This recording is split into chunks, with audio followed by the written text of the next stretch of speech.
All right, everyone. Welcome to the Brown Perspective. This is your host, Erreo, and I'm here with my co host, Eduardo. Surprise, surprise. Another Trump controversy. Now he's calling on Fox News to fire the reporter who confirmed some parts of a piece on The Atlantic that ran criticizing him for not visiting a cemetery where they have American soldiers. And this is the article from The Atlantic that I want to discuss briefly. Trump Americans who died in war are losers and suckers. And I believe this piece gets a little bit into some of the disparaging comments that we all know that President Trump did make about Senator McCain and POWs. Right. Yeah, so let me read two of the paragraphs from this because I think that two or three of them is good enough to get us started here. So this was written September 3rd, 2020. Today is the 5th, 2 days ago. The president has repeatedly disparaged the intelligence of service members and asked that wounded veterans be kept out of military parades, multiple sources tell The Atlantic. And the story says, when President Donald Trump canceled a visit to Eisenmarn, American cemetery near Paris in 2018, he blamed rain for the last-minute decision, saying that the helicopter couldn't fly and that the Secret Service wouldn't drive him there. Neither claim was true. Trump rejected the idea of the visit because he feared his hair would become disheveled in the rain and because he did not believe it important to honor American war dead, according to four people with first-hand knowledge of the discussion that day. So this must be people that were close to him. In a conversation with senior staff members on the morning of the scheduled visit, Trump said, "Why should I go to that cemetery? It's filled with losers." In a separate conversation on the same trip, Trump referred to the more than 1,800 Marines who lost their lives at Belleau Woods as suckers for getting killed. Do you think this is bad? I read this earlier. I think I read the first three paragraphs. This gets better. Belleau Woods is a consequential battle in American history, and the ground on which it was fought is venerated by Marine Corps. America and its allies stopped the German advance towards Paris there in the spring of 1918. But Trump, on that same trip asked aides, who are the good guys in this war? Oh my God. He also said that he didn't understand why the United States would intervene on the side of the Allies. So this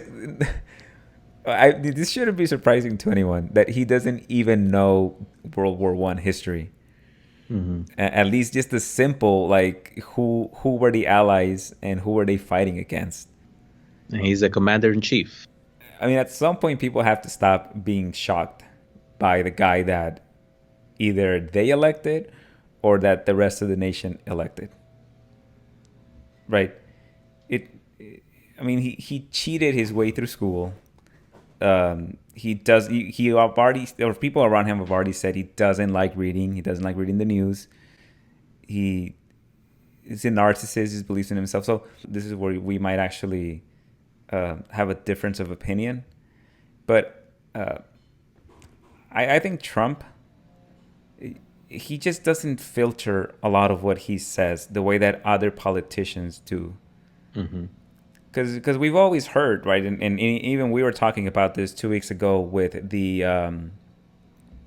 Chicano moratorium, that the politicians don't really care as long as it's others going to war and fighting, and especially if it's black people or Hispanics. They might feel the same way. They might think that those are loser black guys and Hispanics and suckers that went to fight. But they'll never say that. I mean, but Trump will. Because the truth of it is that, again, the politicians are not the ones that are sending their kids to go fight off. But they pay lip service to it. They pretend like they honor the veterans. They pretend like they care. But the proof is in the fact that they don't give them adequate medical care when these veterans come back. So Trump is just really saying here what he feels, which is what a lot of politicians feel. But obviously, these politicians they're going to capitalize this and pretend like they're offended. Like, oh my goodness, look at what he's saying. He doesn't care about the soldiers. He doesn't value their lives. But most of them don't either. It's being hypocritical also. That's my take. Part of it. No, yeah, and I think but then the other thing is it's surprising because just last week, so much of the Republican convention and his speech was about how what he's done for the military and how much he honors veterans and things like that. Um, but to your comment on the filter, I think that's part of a part of the thing that a lot of voters and Trump supporters appreciate about him, that he doesn't have a filter. And I know that there were several times during the Republican convention where, you know, uh, Ivanka and others talked about how he just says what he thinks. He's not, politically correct, etc. So I think it's that no filter type of personality that actually some of his voters find endearing or that make him a different kind of politician because he's still positioning himself as somebody who's not the typical politician, which is not. So I think that it's something that in some ways is actually one of the things that a lot of people like about him, that he's not a career politician, that he's quote unquote a businessman, and that he's doing things very differently than previously done. Yeah, but this shows you the schizophrenic or the dissonance in the Trump voter, because imagine if Colin Kaepernick had said this, because it's Donald Trump's base. A majority of them are the ones that were calling for the NFL to fire Kaepernick, and burning their Nike's gear and burning his shirts just because he took a knee, because they were saying, how dare you disrespect the soldiers. So in that regard, look, you can criticize Trump for being stupid and not even sticking to his own agenda for how he dupes the people into voting for him. Because if he knows that his base cares about the veterans, then he shouldn't be saying these things.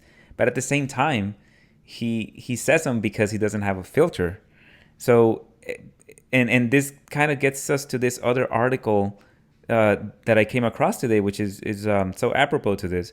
Can anything change Americans' minds about Donald Trump? And the answer is at least those that are voting for him, probably not.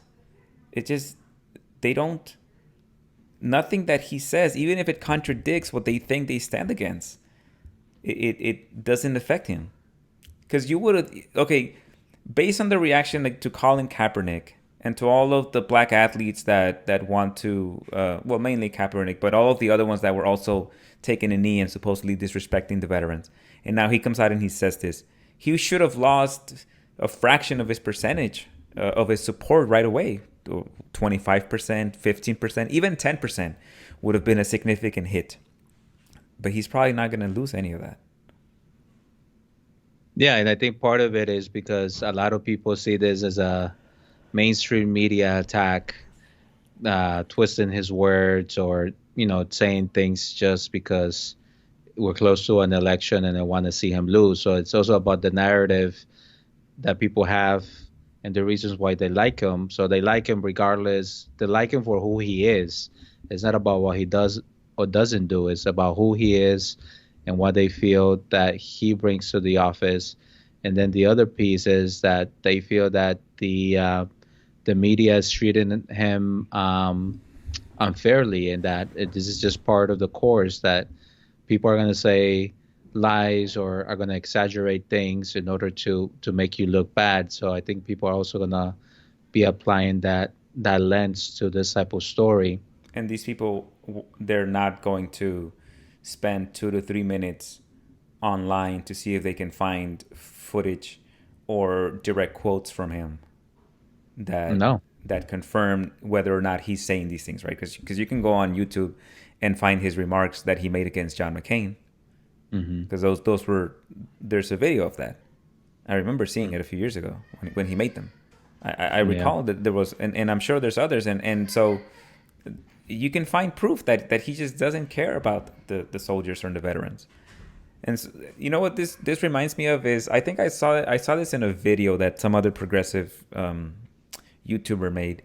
And he referenced the book that is in my list of books that I want to read. I forget what the name of it is, but it's a book that they study people that join cults, and more Mm-hmm. specifically, people that join like death cults or doomsday cults, to see what happened to the members after the doomsday prophecy didn't come true. To see what their thought process would be, and a lot of them, instead of realizing that they had been duped into a cult and coming to terms with that, what they did is they instead made excuses, and Mm-hmm. they started creating a different reality, or different version of things, an alternate reality that would fit into their narrative, so that they wouldn't have to come to terms with the fact that they had been duped. So what we might be seeing some of that here with Trump, where it's not a cult, but the people that are behind him, uh, I think it's too scary for them to come to terms with reality. If it's better to pretend like the mainstream media is out to get him, to pretend like he is gonna drain the swamp, as he said. And so that's just one angle to it. The other dynamic that you might be seeing here is that um, people are so disillusioned with politicians in this country, and that's been a gradual decay Mm-hmm. of the trust that people have in politicians for the last decades. They just they just don't care. Honestly, they may not even care. They might know they might know that Trump doesn't care about the veterans, and they might be okay with it because they hate Biden. They hate the other Republicans even more. And Mm-hmm. but then how does that explain how does that explain their hatred for Kaepernick, about Kaepernick taking a knee and disrespecting the veterans? Oh well, that may actually turn out to be that they're just using that as a front, masking their racism. Mm-hmm. So the people that are upset at Kaepernick don't really care about the veterans either. They're just racist, and they're just using that as an excuse. So that could be an explanation, at least one that I can think of for all this. Yeah, no, and I think you're right. I think there's somewhat of a cult that has emerged around Trump, and a personality, right? Like he is a personality. But for me, the interesting thing is like, yes, it certainly it does happen at that level of a cult leader, political leader. You know, when you think of Adolf Hitler and some other folks who have been able to build this cult around them, this following around them. But I also think it's something that happens even within families, right? Like there's, if you love your father or your mother and there's a disagreement, then the family kind of takes one side, like, oh, my dad didn't do that, my dad didn't do this, Mm-hmm. that's just so that's just mi tia Yeah. saying, trying to, so it's almost like a natural thing that a lot of people take sides or kind of are blinded by either the emotion, the concept, or whatever it is that they have in their minds about their authority figure. So it's just something that it's complicated because how do people process all that information? And to your point, they might still, you know what, he probably said it, but I still like what he's doing. I still believe that he's protecting life and doing the things that I agree with. So I'm gonna vote for him once again. Yeah, yeah, you're right. I've seen families split apart, entire extended families split apart into two factions based on, say, an incident that happened Mm-hmm. where uh, one of the kids in the family was accused of sexual abuse against somebody else in the family. Mm. And then the family splits up. Half of them believe him, and the other half don't. The other half believe the victim. Yep. And yeah, you can't. But see, the problem in those situations is that, uh, like, I understand what you're saying, that we have it's probably a defense mechanism that we have, that it's easier to just um, deflect and pretend like, or focus so much on our allegiance to someone that it'll blind us from actually questioning whether or not this person is capable of doing something like that. That's the allegiance to a father, where they tell you that the father's cheating on the wife, and the kids are in denial for a good amount of time until there's concrete evidence.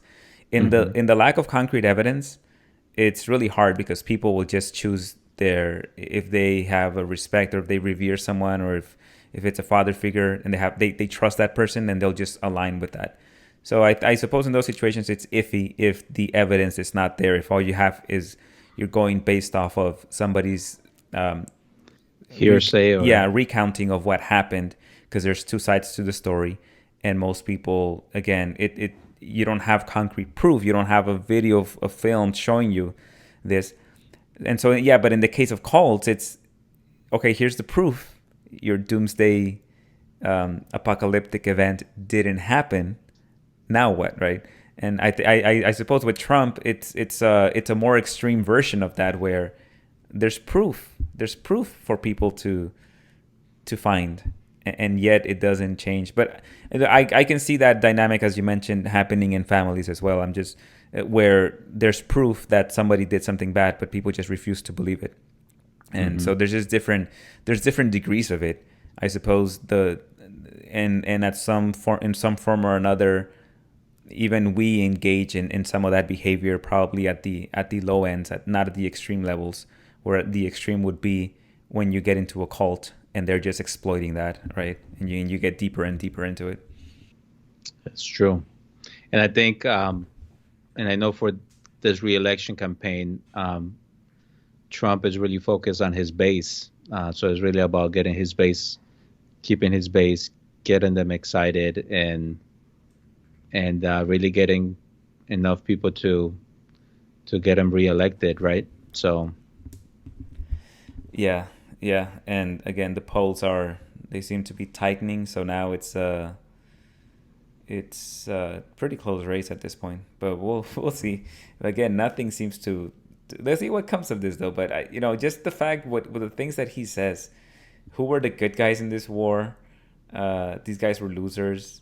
I'll close this off by saying that, yeah, this is, we shouldn't have a president that says these things, regardless of how you feel as to whether or not they were duped into going into battle.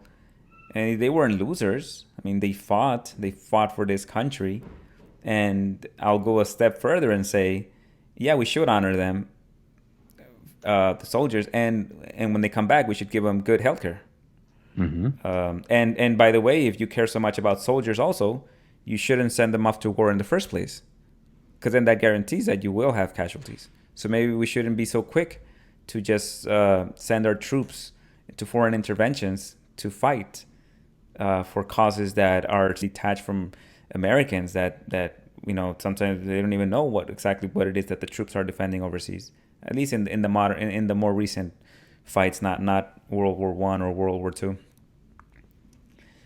Anyhow, any closing words on this? no, yeah, we'll see what the fallout is and see if it has any impact or not. So I don't know how many people are paying attention to the media this weekend, since it is Labor Day weekend, and people are probably taking advantage of the extra day to get away and disconnect and spend time with their families. So Yeah. we shall see. Y nos quieres, you want to close us off with the social media presence? There it is, the Brown at Brown Perspective TV. Perspect TV is where you can follow us on Twitter and also Instagram. You'll see that we found this great piece by Elizabeth Menendez Barry and Monica Ramirez about the conversation we had last week um, on the Chicano moratorium. So that's actually a picture of Herrero and myself Yeah. on top of the car. Just kidding. We Uh, went back in time. This is us in the that's right. 70s. That was us. We were there. But no, so hope you read the story, like us on Twitter, Instagram, on YouTube, and let us know what you think. We look forward to continuing this dialogue with you all. Yep. Nos vemos.